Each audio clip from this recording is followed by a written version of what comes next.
ღმერთმა დააკლოცოთ, ღმერთმა მადლი და წყალობა არ მოგაყო და ღმერთი შეგეწიოთ. ახლა უცებ ტაძარში ვიყავი, ნათლობა დამეწყო ახლა და ჯგუფმა ჩამოიარა და ტაძარში მოგვივარდნენ. დამეწყე ჯერ ყვირი მოღალატეებო გამოდით, ეკლესიის მტრებო გამოდით, ქვეყნის მტრებო გამოდით. ჩვენ გვეუბნებია მოღალატებს, ქვეყნის მოღალატეს მეძახიან. რატომ მეძახიან მოღალატს? აი რა გავაკეთეთ? ისეთი რომ გვეუბნა, მე მთხოვე რომ რატო არ დგახარ? ეკლესიას აგინებენ, პატრიარქს აგინებენ. პატრიარქს აგინებენ პირდაპირ ეკლესიას აგინებენ, აგერ გამოდის გუშინდელი ჩემი ქადაგება დაბლოკეს და გააუქმეს. ახლა ამასაც ალბათ დაბლოკავენ და გააუქმენ, ამიტომ გთხოვთ რომ ეს ვიდეო ყველამ გადაწერეთ და ისე დაიდოს ეს ვიდეო და ყველამ ნახოს რომ ესეთი ძალადობით ეკლესიაში მოგვივარდნენ კომუნისტები ზუსტებოდა ეგრე ეკლესიაში მოვარდნა ხალხის უწყლების ტაძრებიდან გამოყვანა დახვრეტა ზუსტად ეგ იყო ქუჩაში დადგენ ტაძრის წინ და გეძახიან მოღალატე გამოდით ტაძარში რატო შვიდობიანი პროტესტი აი შვიდობიანი პროტესტი შვიდობიანი აქცია წარმოიდგინე შვიდობიანი აქცია ტაძარში გივარდება და გიყვირიან და გეუბნებიან გამოდი გარეთ შემოღალატე შენ ქვეყნის მტერო შენ ისა უბრალოდ მე რა არ მესმის იცი აი რა ამით რა საღწევთ ამით რა უნდა მივიყოთ ამით აი და ეკლესიის გმობით, პატრიარქის გინებით, ტელევიზიები რომლის ეთერებში პატრიარქის აგინებდნენ, ლანძღავდნენ, არასდროს ხმა არავის არ ამოუღია. იმ კუბოსთან დაკავშირებით რო იძახიან და მე წარმოიდგინე პირდაპირ წერია იმ საიტზე, თუნდაც მაგ კუბოზე ზოგიერთი მოდელი რო ამართლებს და რაღაც რო ლაპარაკობს, პირდაპირ წერია იმ საიტზე რომ ეს კუბო ის ჩინური არის იესო ქრისტეს გამოსახულებით. იესო ქრისტეს გამოსახულებით. აქ იმაზე კარგი რომ ზოგიერთი მოდელი რო ყვა ხატი ნაკურთხი უნდა იყოს და რაღაცა. აქ შეგნებული დამოკიდებულება იყო. მე არ მინდა დავიჯერო შეგნებულად გააკეთეს მათ, მაგრამ მე როცა აღვნიშნე თქვი რომ თუ ადამიანებმა შეგნებულად გააკეთეს, ეს არის მტრობა. აი სხვა კი არაფერი არ იყო. იმ ჩემი ცოლის დაქალებში მოდელი რო იყო, ბავშვი ხატი დაახევინეს ფილმში რო იყო, სერიალში.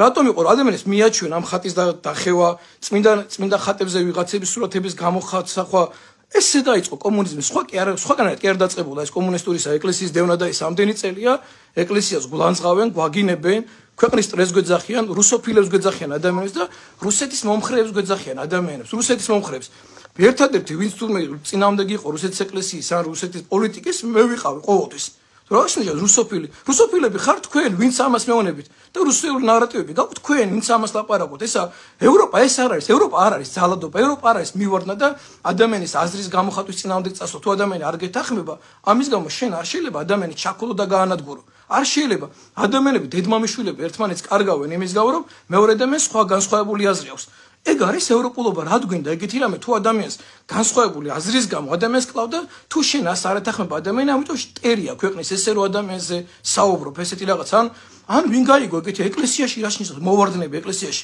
მაშინ აღარ გაგვაჩეროთ მოგვივარდეთ იმიტომ რომ მოდით ეკლესიაში მივუვარდეთ მამაშალვას მოდი გამოვათრიოთ ტაძრიდან არავის არ გაუპროტესტებია მე მინდა ხა ჩემ რევს მოგმართოთ ვინც მეუნებით რომ აი მამო მშვიდობიანი აქციებია იცით მამო როგორი გართობა და როგორი სიხარულია მშვიდობიანი აქციას და ზოგიერთი ამ ფეირვერკის როლას რო ამართებდა რაღაცას მე არც იმ პოლიციის იმას გუმოვობდა საშინელებად ახალგაზრდებს წემენ და იჭერენ და ციხეებში ასვამენ და მე რო დაიჭერ ადამიანს და მე შუმად რო ურტყან პოლიციელი ამას საშინელება რა უნდა იყოს ხო ჯერ ადამიანი როგორ შეიძლება ადამიანი თუ დაიჭირე მე იმას ურტყა ეგ ხო არაფერი არა ამაზე წარე ხო არაფერი არა მაგრამ როდემდე უნდა ვიყოთ ესე როდემდე უნდა ვიყოთ ესე ეკლესიებში და მოგვივარდეთ ესე ეკლესიებში და მოვარდეთ აქ და შემოგვივარდეთ გამოყარეთ ეკლესიები და მაშინ და დავხოცეთ მაშინ და ტაძრები რას ნიშნავს ეგეთი რაღაცეები რას ნიშნავს უბრალოდ აი ვისაც თქვენზე მეტად საქართველოს უყვარდეს მე ჩემი ქვეყნის ერთგული ვარ და თელი ჩემი ქვეყანას ვემსახურებოდი იმადგან განსხვავებით ხდლებს თუ აყვედრია რაღაცებს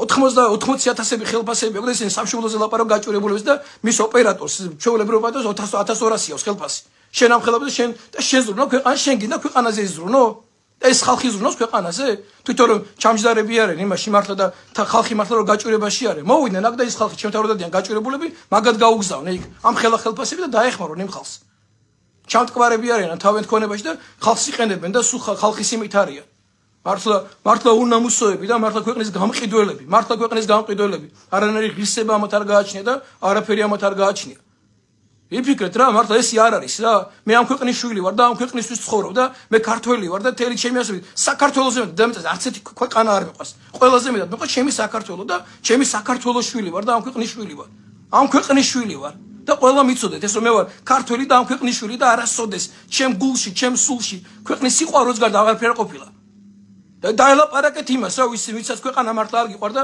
ვისთვის ქვეყანა საშოვარია და მართლა საშოვარზე ხართ ამ ქვეყნისთვის და ქვეყანის სახურება კი არ გინდათ. თქვენ რო გინდათ თქვენი ქვეყანა მოგემსახურეთ, ყველას ეგეხება ეგა. თავრობას, ოპოზიციას, პოზიციას, ყველას გეხებათ ეს.